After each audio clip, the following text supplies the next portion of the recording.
excited. Yeah. You Very got excited. Modelo is a special. Primo Fightwear. Primo Fightwear. And Fat Check. Fat Check. Yes. I was thinking about that. I'm like, there's nothing better than after a fight, after you're in a ring with another man fighting just man on man, that a good beer, some good clean clothes from Primo, and then just a burger. Like, there's nothing like better than that. That you know you fought against combination. That you fought against another man. You respect each other. Fight's over, and then you can just relax and just absorb it. You know, Exactly. Cold drink, some clean clothes, and then a burger. There's nothing like more humanizing after fighting somebody. Kicks, punches, aggression, respect afterwards, and then just chill. There's nothing, I think, better than that. After you train hard, just to For eat. sure.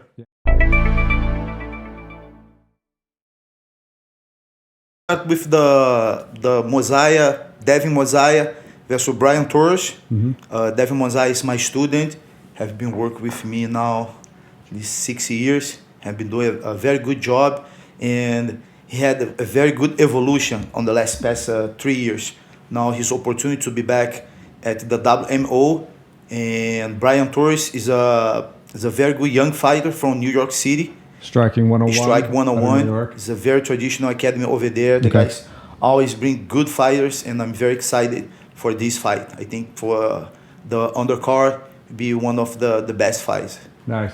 And then also we have Octo Alliance Muay Thai. Yes, Octo Alliance in Grand Rapids, the Michigan, through Rex, Shane Elliott, have been trained very hard. I had the opportunity to be there for a seminar and saw him. He's in good shape, very good technique. And Brian Lopez represented Viana Brothers. Okay, it's a very traditional academy here in Chicago. First for Jiu-Jitsu, but now have a very strong program in Muay Thai. And his coach is also on the card, Geoff. And I expect a lot of action for this fight. Viana Brothers, it's kind of a brother academy, right? Viana Brothers Academy from Carlson Gracie. Yes, the Carlson Gracie lineage. And then we have Octo, another Justice Pinknicki from Octo. We have John Moore from Mission MMA with Chicago. He's from Chicago, from Mission MMA. Mission MMA from Crew Said Hatim. Always bring strong fighters, very well prepared. Yeah, I've guys here punch hard, kick hard, 185 division. And Justice, same. I talk about the Shane. The guy is in good shape, good technique. Come very well prepared for this fight too. Yeah, what I know of Mission MMA, a while back, I had some interns that I had to oversee, and they're working at Mission MMA. What they've done, it's a little different MMA. The people who run it, they're also fight managers. So they've kind of taken, not only do they own the gym, but they've also gotten into fight management. So it's kind of like they don't only just train them, but they've also taken the business side too to kind of get people into MMA. And I've seen some of their guys kind of progress into pro ranks of their sports. Move to the next level. Yeah.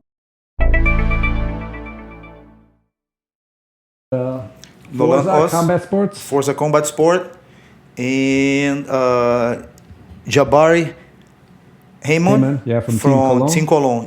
Local. Forza Combat Sport is a very traditional Muay Thai school, and the head coach Liu is one of the WMO Team USA coach. Okay, have been doing a very good job, good fighters and good shows, and I'm very happy to have Nolan at the WMO. And you've for got the first time. Few fighters from there, from Team Cologne, or is Jabari the just only Jabari, just Jabari. These guys have been working very hard, work a little different style than traditional Muay Thai, work a little Dutch, and having been learned from me too. Okay. So Team Cologne is part of the Carlson Gracie team, Carlson Gracie family.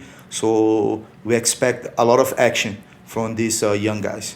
So how many weight divisions do you think you'll see come fight night when the card comes up? How many divisions are you expecting to see? Yeah, at this time we have a more complete card in terms of division. We have 115, have 125, 35, 47, 55, 170, 185, and the heavyweights. Oh wow, 205. that's great.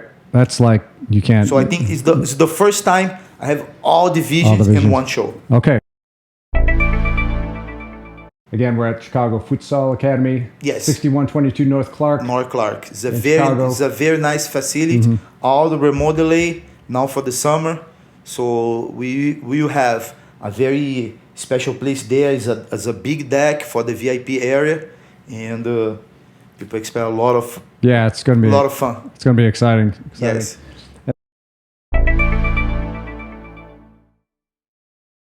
Score. Let's talk about the heavyweights, because you don't traditionally see heavyweights. Do you see a lot of traditional heavyweights in Muay Thai above 185? Just traditionally, as far as the maybe in MMA or Normally in traditional Muay Thai, I think 155, 165 is the limit, especially for the Thais. Right. But now, for a different country, they start being more heavyweights. And that's fine. Very interesting. Not just guys with a hard punch or hard kick, but very good technique, the flow, and the movement. More complete fights than we think about when you think about heavyweights. So you just power. So you can say that just having it here, maybe in America, you just see different weight classes kind of give it a different look and feel to Muay Thai, because traditionally, maybe you don't see that many heavyweights. Exactly. And anything above 185, exactly. That's, I know. But I think because the sport become more popular, more heavyweights come for the scenario. Yeah, because you also have, I know we have a big, I'm not sure whether Augusto, what would he be considered? He's one of the Team Cologne fight. He's a big guy, tall. Yeah. So he fight for 170 division. Okay, yeah. Yeah. But he's also a tall one. I mean, he seemed bigger than 175. Exactly. But he's carrying a lot of height. Exactly. He's tall for the sport of Muay Thai. I know. I mean, that's fine. I mean, that's obviously a part of it evolving and just getting other people into traditional Muay Thai fighting, just to see bigger guys in there, which, we've seen big guys in fights that can have great flexibility, great movement, being able to kick and punch and use their bodies. Exactly. Where they're just not straight out bruising. They're actually fighting using the techniques that, showcase. And when the sport become more popular, have more people interest to practice, and naturally bring more people with different body types, and then you can add more action on the fights, or not just speed or not just the flow, but guy like him is a perfect combination of power, speed, and the technique. Well, and then your last fight that you had, just the women's division, they were just awesome. Just the kicking and striking, just the champions that won there. That just when I went back looking at old videos of just the last fight, I mean, they were just exciting. They were just great fighters. They had just great punches and knockdowns. Yeah, I mean, that was some vicious fighting. Yeah, the last fight from the year was a title fight. Yeah, was one of the most exciting fights. Brandt, I think her name is, right? The WMO history. Yeah, so far. I mean, she was just dominating the fight, and just the kicks and punches. She just doubled over her opponent. Oh yeah, Tiara Brandt. Yeah, very strong name. Right, and she just afterwards, she just seemed, her opponent, the Destiny Taylor, is a very tough opponent. Yeah, that's why. Fighter too. I mean, they were taking punches, but yet, that she had this, like, I don't know what it was. She just seemed so calm the whole time. She was vicious, but still had kind of a cool demeanor about her. So that's even more dangerous, I think, because you don't know if you're in a ring with somebody like that and they still look cool and they're vicious. It's like, what do you do with them? You just, I know you can't do much about it. Yeah. I also saw the Old Guard Thai Boxing Club. I know there was a club out of Oklahoma. Did I see that? Yeah. But unfortunately, this fight is out of the card too. Okay. Yeah, but definitely I want to promote this fight because at this division 125, I think two of the best fighters in the USA ranking right now. Oh, great. So definitely for the next edition, I want to bring these guys, Michael and Derry.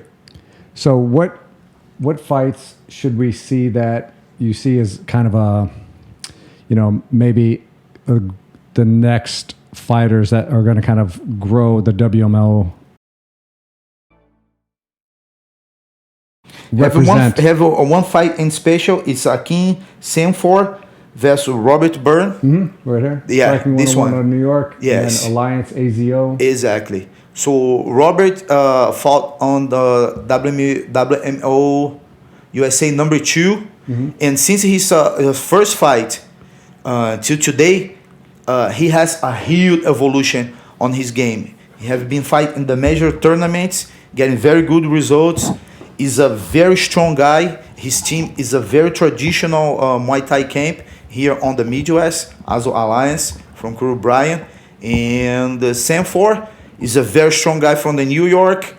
At his way, have been fighting the major tournaments in New York with good results, have knockout power. Right. I think this have everything to be one of the best fights of the night. And both I looking for one spot on the WMO Team USA for the next international competitions. Great. Awesome. So let's go back and talk about how it's the rounds will be, because I know here in Chicago you have to format the fights in certain ways. Tell us about the rounds. How long are the rounds going to be?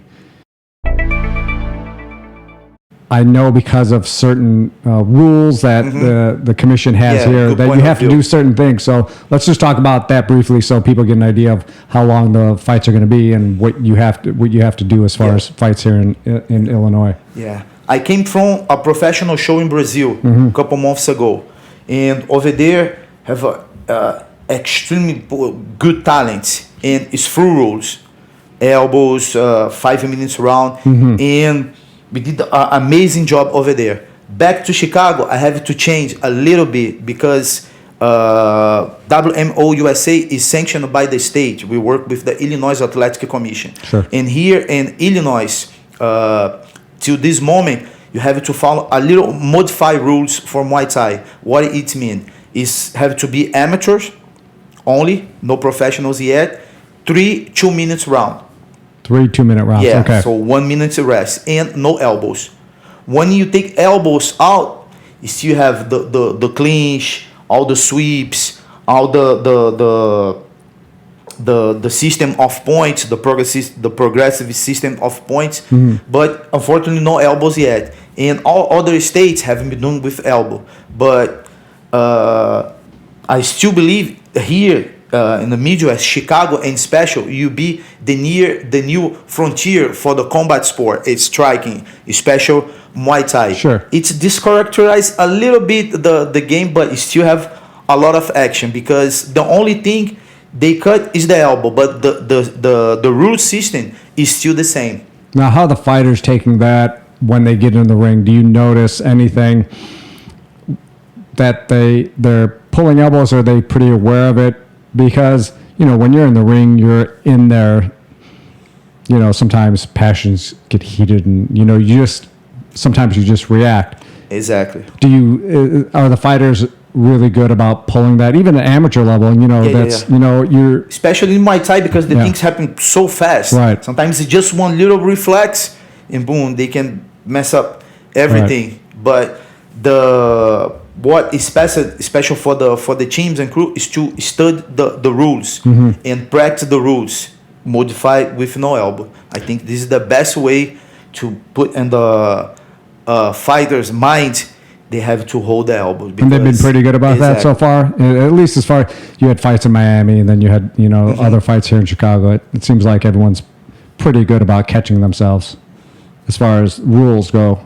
So I think that's good so far. That I'm sure they practice elbows. I mean, I know we just do it just from regular sparring, but just in pads. But I don't think anyone's really gone off the elbow path and just gone off and penalized or just hit somebody just errantly. I think it's all, everyone's pretty good at pulling their elbows. So far we don't have any accident or any fighter disqualified to throw illegal movement with the elbow. Right, it's pretty seamless. You don't see it. They're still fighting. Exactly. You don't miss the commission have been doing a very good job too. Yeah. The guys are very well prepared to conduct the fight and keep attention. Stay always close to the action to prevent this type of accident. Right. I don't think people, when they're watching, they realize that, there's a lot more other striking to do than, just elbows or just, especially in traditional Muay Thai that you represent, that still a lot of kicks, a lot of knees, a lot of everything just to make it more exciting that, you don't necessarily miss certain things. Exactly. Yeah, I think it's completely fair. Let's see, Alliance AZO, did we talk about, where are they from? Alliance AZO. It's Kalamazoo, Michigan. Oh, Kalamazoo. Kalamazoo. They're the Kalamazoo. Okay. Alliance, AZO, Kalamazoo. Yeah, because I heard you've talked about them a lot in the gym, so that's good. Have some more representation. Then we got Maxim. Easy be a good fight. Yeah. Augusto, this is one I was telling you about. He's just a tall guy, just for, traditional, Muay Thai. You think just the lightweights, you think certain weights and heights, but he moves well as far as using his height. I think that's what you want. If you're tall and big, who cares? As long as you can move and fight and and use that, I think that's his good. body's perfect for the Muay Thai. He's tall, long arms, long legs, very good technique. A guy with a lot of experience, not just in Muay Thai, but in MMA and kickboxing too. And Chris come with a lot of power. His boxing is very good. Throw very good kicks too. Work very well on the clinch, and is a very athletic guy. Okay. I have been seeing his preparation for this fight. He's in extremely good shape. His mind always good. Out of Team ASD? From Chicago. Okay, good.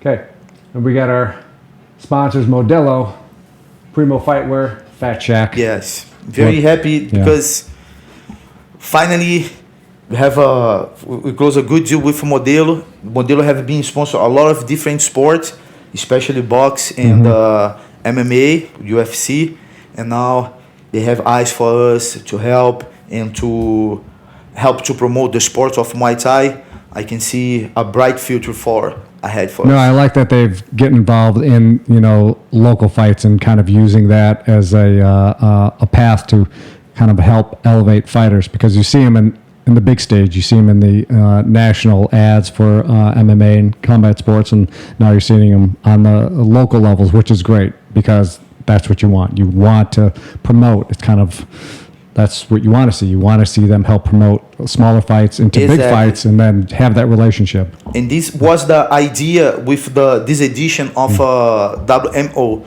We have been working a lot of different states, and on the past edition, bring a lot of people from outside the state. And this time, I think measure of the fight have a local fighter to support and help these guys and the academies to grow. I agree. Modelo, Primo Fightwear, Fat Shack. Yes. Let's pause for a second.